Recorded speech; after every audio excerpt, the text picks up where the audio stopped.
জীবনে আমরা অনেক কিছু চাই, অনেক স্বপ্ন দেখি, অনেক হিসেব কষি, কিন্তু শেষে একটা কথাই সত্য হয়ে দাঁড়ায়, আমাদের ভাগ্যে যা আছে তাই হবে। তাই প্রেমানন্দ মহারাজজি বলছেন, চেষ্টা থামিয়ে দেবেন না, কখনোই না। কারণ চেষ্টা তোমার কর্তব্য, আর ফল ভগবানের হাতে। যা তুমি পাবে তা কেউ কেড়ে নিতে পারবে না, আর যা তোমার নয় তা হাজার চেষ্টা করেও ধরে রাখতে পারবে না। এই সত্যটা যখন তুমি মেনে নেবে, তখন তোমার মন থেকে অস্থিরতা দূর হয়ে যাবে।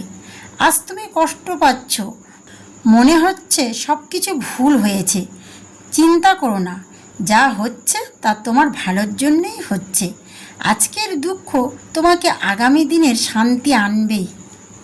মানুষ সব কিছু নিয়ন্ত্রণ করতে চায়, কিন্তু জীবন কখনো কারোর নিয়ন্ত্রণে চলে না। জীবন চলে নিজের নিয়মে, ভাগ্যের লিখনে। তাই অযথা দুশ্চিন্তা করে লাভ কী? যা চলে গেছে তাকে যেতে দাও, যা আসবে তাকে স্বাগত জানাও। কারণ জীবন একটা প্রবাহ, এটা থেমে থাকে না। তুমি শুধু তোমার কাজ করে যাও, নিষ্ঠার সঙ্গে, বিশ্বাসের সঙ্গে। বাকিটা ভগবানের ওপর ছেড়ে দাও।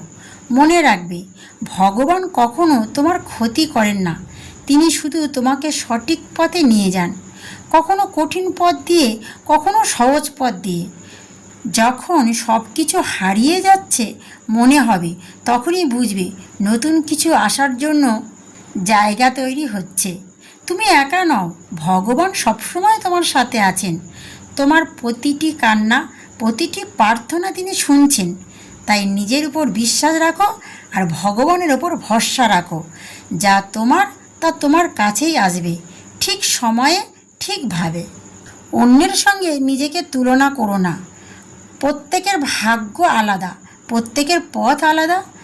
তুমি তোমার পথে চলো, তোমার সময় আসবেই। ধৈর্য ধরো, কারণ সুন্দর জিনিসগুলো সবসময় সময় নিয়ে আসে। হয়তো আজ তোমার দিন নয়, কিন্তু কাল তোমারই হবে।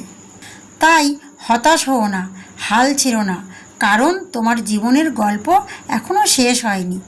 যা কিছু ঘটেছে সব কিছুতেই তোমাকে গড়ে তুলছে, আর একদিন তুমি বুঝবে সব কিছু ঠিকই ছিল।